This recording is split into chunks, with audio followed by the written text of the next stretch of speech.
Hey, this is Rich Taylor with TransWorld Motocross. We're out here at Milestone. We're riding the 2018 Husqvarna 450. This bike is pretty much the same as last year's bike, but last year's bike won our shootout. It was pretty much sort of a unanimous decision winner.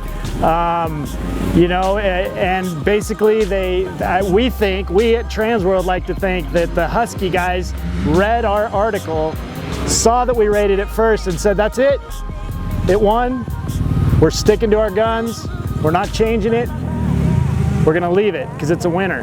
And it is. Overall on the track, you know, today Milestone was Milestone in the morning on a Friday, pretty much as fun as it gets, you know, a little bit tight. Some little popper jumps, not super rough, pretty fun. You know, this bike, the way that it's laid out and the way that it handles is really good for a track like this. The tight turns, there's probably, you know, arguably there's not another bike that'll turn and get into the tight ruts as well as this bike does. Mapping, this bike has actually it has three maps, a 1 and a 2 and then a traction control.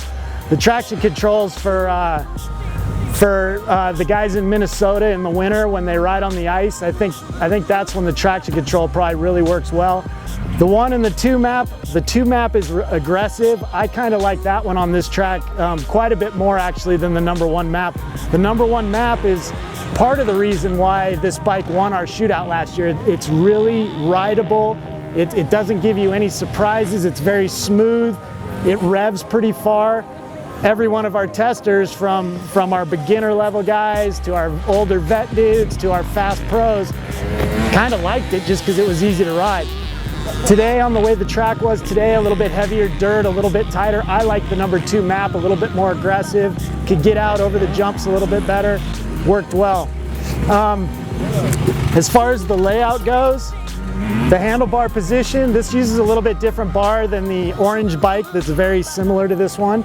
I prefer this handlebar bend. It seems to be a little bit lower, a little bit straighter, a little bit kind of more racy sort of bend, a little bit more aggressive. For me, the whole package fits really, really well. Suspension settings are actually updated over last year. Overall, I think the suspension, you know, and this is a little bit touchy because everybody's different, but for me it works a little bit better on this bike. I think because the motor's a little bit more mellow, the suspension just kind of works better.